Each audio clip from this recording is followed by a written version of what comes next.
न्यूनतम मजदूरी अधिनियम 1948 के प्रमुख प्रावधान इसमें है। आज पढ़ेंगे अपन मजदूरी का नगद तथा वस्तुओं में भुगतान। Payment of wages in cash and kind, मजदूरी का नगद अथवा वस्तुओं में भुगतान। नगद भुगतान, इस अधिनियम के अंतर्गत देय न्यूनतम मजदूरी का भुगतान नगद में किया जाएगा। धारा 11(1). परंपरा के अनुसार वस्तुओं में भुगतान, यदि परंपरा के अनुसार मजदूरी का भुगतान पूर्णतः या अंशतः वस्तु में किया जाता है तो परिस्थिति को देखते हुए समुचित सरकार उपयुक्त समझती है तो राजपत्र में अधिसूचना जारी कर मजदूरी को पूर्णतः अथवा अंशतः वस्तु में भुगतान करने को अधिकृत कर सकती है। धारा 11(2). आवश्यक वस्तुओं की रियायती दरों पर उपलब्धि की व्यवस्था, यदि समुचित सरकार उपयुक्त समझती है कि आवश्यक वस्तुएं रियायती मूल्य पर उपलब्ध की जानी चाहिए तो समुचित सरकार राजपत्र में अधिसूचना जारी कर इसकी अनुमति प्रदान कर सकती है। धारा 11(3). वस्तुओं में मजदूरी तथा रियायत के नगद मूल्य की गणना, वस्तु के रूप में दी गई मजदूरी तथा रियायती मूल्य पर दी गई वस्तु की रियायत की नगद राशि की गणना एक निर्धारित विधि से की जाएगी। धारा 11(4). मजदूरी की न्यूनतम दरों का भुगतान, payment of minimum rates of wages, न्यूनतम दरों से कम भुगतान नहीं करना। यदि किसी अनुसूचित रोजगार के संदर्भ में अधिसूचना धारा 5 के अंतर्गत प्रभावी है तो कोई भी सेवायोजक अपने अनुसूचित रोजगार में नियुक्त कर्मचारी को उस अधिसूचना द्वारा निर्धारित न्यूनतम मजदूरी दरों से कम का भुगतान नहीं करेगा तथा उसमें से निर्धारित समय शर्तों को छोड़कर किसी प्रकार से कटौती नहीं कर सकेगा। धारा 12(1). मजदूरी भुगतान अधिनियम के प्रावधान प्रभावित नहीं, इस धारा के अंतर्गत वर्णित बातें मजदूरी भुगतान अधिनियम 1936 के प्रावधानों को प्रभावित नहीं करेगी। धारा 12(2). कार्य दिवस के लिए घंटों का निर्धारण, fixing hours of work for working day, एक सामान्य कार्य दिवस में कार्य के घंटों आदि का निर्धारण इस अधिनियम के प्रावधान तो धारा 13(1) के में दिए गए हैं के अनुसार होंगे का निर्धारण उसके अनुसार किया जाएगा। समुचित सरकार ही अनुसूचित रोजगारों में कार्यरत श्रमिकों के लिए कार्य घंटों आदि का निर्धारण कर सकती है। मध्यांतर सहित सामान्य कार्य दिवस के घंटे, समुचित सरकार एक या अधिक मध्यांतरों सहित कार्य दिवस का निर्माण करने के लिए कार्य घंटों का निर्धारण कर सकती है। साप्ताहिक अवकाश, समुचित सरकार प्रत्येक 7 दिवसों में एक अवकाश के दिन की व्यवस्था कर सकती है तो सभी या किसी विशेष वर्ग के कर्मचारियों को दिया जा सकता है। अवकाश पारिश्रमिक, समुचित सरकार अवकाश के दिन के पारिश्रमिक के भुगतान की व्यवस्था भी कर सकती है। अवकाश के दिन कार्य का पारिश्रमिक, समुचित सरकार अवकाश के दिन कार्य करने पर पारिश्रमिक देने की व्यवस्था भी कर सकती है किंतु यह पारिश्रमिक अधिक समय दर से अधिक नहीं होगा, ओवर टाइम रेट से ज़्यादा नहीं होगा। विशिष्ट वर्ग के कर्मचारियों पर उपयुक्त प्रावधानों का लागू होना, उपर्युक्त वर्णित धारा 13(1) के प्रावधान निम्नलिखित वर्ग के कर्मचारियों पर धारा 13(2) के अनुसार उस सीमा तक तथा उन शर्तों के अंतर्गत ही लागू होंगे जो कि निर्धारित की जाएगी। ऐसे आवश्यक एवं संकटकालीन कार्यों में नियुक्त कर्मचारी जिनका पहले से अनुमान नहीं किया जा सकता था या जिन्हें रोका नहीं जा सकता था। ऐसे कार्यों में नियुक्त कर्मचारी जो प्रारंभिक एवं पूर्व प्रकृति के हैं जिन्हें रोजगार की सामान्य कार्य प्रणाली की सीमा से बाहर करने पड़ते हैं। ऐसे कर्मचारी जिनकी सेवा ऐसे कार्य में है जो निरंतर रूप से नहीं किया जा सकता या समय अंतराल से ही किया जाता है। ऐसे कर्मचारी जो किसी ऐसे कार्य में नियुक्त है जिनको तकनीकी कारणों से अपने दैनिक कार्य पूरे करने से पूर्व ही पूरा करना पड़ता है।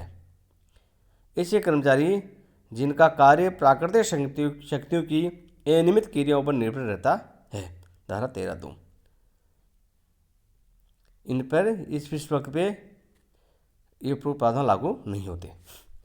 निरंतरता कब नहीं मानी जाती? उपयुक्त धारा 13(2) के अंतर्गत निरंतर योग्य सेवा कब नहीं मानी जाती है? इस संदर्भ में अधिनियम में लिखा है कि किसी कर्मचारी का रोजगार या कार्य तब निरंतर नहीं होगा या समय अंतराल से होगा जबकि ऐसा समुचित सरकार द्वारा इस आधार पर घोषित कर दिया गया हो कि कर्मचारी की ड्यूटी के दैनिक कार्य घंटों की दशा में ड्यूटी पर उपस्थित से संबंधित कार्य घंटों में गतिहीनता की अवधि शामिल की गई हो, बशर्ते कर्मचारी ड्यूटी के दौरान कोई शारीरिक या मानसिक क्रिया न करता हो। धारा 13(3). अधिसमय कार्य दर, ओवर टाइम वर्क रेट। अधिसमय कार्य करने पर कर्मचारियों को इस अधिनियम के प्रावधानों के अनुसार भुगतान किया जाएगा, जो धारा 14 में दिए गए हैं। इस अधिनियम की धारा 14 में दिए गए। इस अधिनियम या अन्य अधिनियम द्वारा निर्धारित दर में से उच्चतर दर। इस अधिनियम द्वारा या अन्य अधिनियम द्वारा निर्धारित दर में से ऊंची दर पर जो दर होगी वो दर दी जाएगी। यदि किसी कर्मचारी की न्यूनतम मजदूरी की दर इस अधिनियम की द्वारा किसी समयावधि, प्रति घंटा, प्रतिदिन आदि के लिए निर्धारित की जाती है और वह कर्मचारी सामान्य कार्य दिवस के लिए निर्धारित कार्य घंटों से अधिक का समय कार्य करता है, तो नियोक्ता को उस अधिक कार्य के प्रत्येक घंटे या उसके अंश के इस अधिनियम द्वारा निर्धारित दर अथवा समुचित सरकार के किसी अन्य अधिनियम द्वारा निर्धारित दर में से जो भी अधिक होगी उस दर से भुगतान किया जाएगा। धारा 14(1). कारखाना अधिनियम के प्रावधानों पर प्रभाव नहीं होना। जहाँ कहीं भी कारखाना अधिनियम लागू है फैक्ट्री 1948, जहाँ कहीं भी कारखाना अधिनियम की धारा 59 लागू है वहाँ पर इस धारा के प्रावधानों का कोई प्रतिकूल प्रभाव नहीं होगा। अन्य प्रावधान।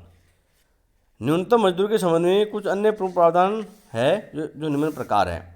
सामान्य कार्य दिवस से कम कार्य करने वालों को मजदूरी। Wages of workers who work less than normal working days. यदि कोई कर्मचारी इस अधिनियम के अंतर्गत निर्धारित न्यूनतम मजदूरी पर नियुक्त किया गया है और कार्य दिवस में निर्धारित कार्य घंटों से भी कम कार्य करता है तो भी उसी सामान्य कार्य दिवस की पूरी मजदूरी ही दी जाएगी, किंतु उसी निम्नलिखित दशाओं में पूर्ण सामान्य कार्य दिवस की मजदूरी प्राप्त करने का अधिकार नहीं होगा। पहली, यदि वह अपनी इच्छा न होने के कारण कार्य करने में असफल रहता है न कि सुपरवाइजर द्वारा कार्य सौंपने में भूल करने के कारण, तथा दूसरा उन सभी मामलों परिस्थितियों में जो निर्धारित कर दी जाए। धारा 15। दो या दो से अधिक श्रेणियों के कार्य की मजदूरी। वेजेज फॉर 2 या मोर क्लासेज ऑफ वर्क। यदि कोई कर्मचारी 2 या अधिक श्रेणियों के कार्य करता है तथा जिनमें से प्रत्येक के संबंध में न्यूनतम मजदूरी पृथक दर निर्धारित है, तो नियोक्ता कर्मचारी द्वारा प्रत्येक वर्ग के कार्य में लगाए गए समय के अनुसार मजदूरी देगा, जो प्रत्येक वर्ग के कार्य की न्यूनतम मजदूरी दर से कम नहीं होगी। धारा 16। कार्य अनुसार मजदूरी की न्यूनतम समय दर। Minimum time rate for piece work. यदि किसी कर्मचारी को कार्य अनुसार नियुक्त किया गया है और उसके लिए न्यूनतम समय दर निर्धारित की गई है, न कि न्यूनतम कार्य दर, तो ऐसी स्थिति में सेवा आयोग ऐसे कर्मचारी को न्यूनतम समय दर से कम मजदूरी नहीं देगा। धारा 17। रजिस्टर तथा अभिलेख रखना। Maintenance of registers and records. इस अधिनियम में रजिस्टर तथा अभिलेख रखना पढ़ते हैं। पहला है निर्धारित विवरणयुक्त रजिस्टर तथा अभिलेख रखना। निर्धारित विवरणयुक्त रजिस्टर तथा अभिलेख रखना। प्रत्येक सेवा आयोजक ऐसे प्रारूप एवं विवरणयुक्त रजिस्टर तथा अभिलेख रखेगा जिसमें वह अपने कर्मचारियों के संबंध में निम्नलिखित बातों का उल्लेख करेगा। कर्मचारियों का विवरण, कर्मचारियों द्वारा किया गया कार्य, कर्मचारियों को चुकाई गई मजदूरी, कर्मचारियों द्वारा दी गई रसीद, अन्य को सूचना विवरण जो निर्धारित किया जाए। धारा 18(1). सूचनाओं का प्रदर्शन। प्रत्येक सेवा आयोजक निर्धारित प्रारूप में विवरण या सूचनाएं निम्न स्थानों पर प्रदर्शित करेगा। कारखाने में अथवा कार्यशाला में अथवा उस स्थान पर जहाँ पर अनुचित रोजगार में कर्मचारी नियुक्त किए जा सकते हैं अथवा भारी श्रम की दशा में ऐसे कारखाने, कार्यशाला स्थान पर जहाँ से उसी बाहर कार्य करने के लिए सामग्रियाँ वस्तुएं सौंपी जाती है। धारा 18(2) मजदूरी पुस्तकें अथवा मजदूरी पर्चियाँ। समूह सरकार इस नियम के अंतर्गत नियम बनाकर अनुसूचित रोजगारों में नियुक्त कर्मचारियों को मजदूरी पुस्तकें अथवा मजदूरी पर्चियाँ जारी करने की व्यवस्था कर सकती है। सरकार इन पुस्तकों तथा पर्चियों में प्रविष्टियाँ करने तथा उनको प्रमाणित करने की विधि भी निर्धारित कर सकती है। धारा 18(3) निरीक्षक इंस्पेक्टर्स। न्यूनतम मजदूरी अधिनियम 1948 की धारा 19 में निरीक्षकों की नियुक्ति के कुछ प्रावधान दिए गए हैं, जो इस प्रकार है। समुचित सरकार द्वारा नियुक्ति। समुचित सरकार जिन व्यक्तियों को योग्य समझती है उनको इस अधिनियम के उद्देश्यों के लिए निरीक्षकों के रूप में नियुक्त कर सकती है। नियुक्ति की अधिसूचना राजपत्र में जारी करनी होती है। धारा 19(1) कार्यक्षेत्र। उनके कार्यक्षेत्र की स्थानीय सीमाएं वह होगी जो समुचित सरकार द्वारा निर्धारित की जाएगी। निरीक्षकों के कार्यक्षेत्र की स्थानीय सीमाएं वे होगी जो समुचित सरकार द्वारा निर्धारित की जाएगी। वे उन्हीं स्थानीय सीमाओं में अपने कार्य को करेंगे। वे उन्हीं स्थानीय सीमाओं में अपने कार्य को करेंगे। धारा 19(1) 19(2) धारा 19(2) सार्वजनिक सेवक। इस अधिनियम के अंतर्गत नियुक्त निरीक्षक जो भारतीय दंड संहिता के अर्थों में एक सार्वजनिक सेवक माना जाएगा। धारा 19(3) निरीक्षकों के अधिकार या कर्तव्य क्या है? निरीक्षकों के अधिकार या शक्तियाँ। इस अधिनियम के नियमों को ध्यान में रखते हुए एक निरीक्षक को अपनी नियुक्ति की स्थानीय सीमाओं में निम्नलिखित शक्तियाँ अधिकार प्राप्त है। प्रवेश करने का अधिकार। कोई भी निरीक्षक अपने सहायकों के साथ किसी भी ऐसे परिसर या स्थान में प्रवेश कर सकता है जहाँ पर अनुसूचित रोजगार में नियुक्त कर्मचारी कार्य करते हैं, अर्थात जहाँ से बाहर कार्य करने वाले व्यक्तियों को कार्य का सामान दिया जाता है। धारा 19(2)(a) रजिस्टरों, अभिलेखों तथा सूचनाओं का निरीक्षण। निरीक्षक उन सभी या उनमें से किसी रजिस्टर, मजदूरी, अभिलेखों तथा सूचनाओं का निरीक्षण कर सकता है जिन्हें इस अधिनियम द्वारा रखा तथा प्रदर्शित किया जाना आवश्यक है। वह इन सभी प्रलेखों को उपलब्ध करने के लिए भी कह सकता है। धारा 19(2)(a) किसी व्यक्ति से पूछताछ। निरीक्षक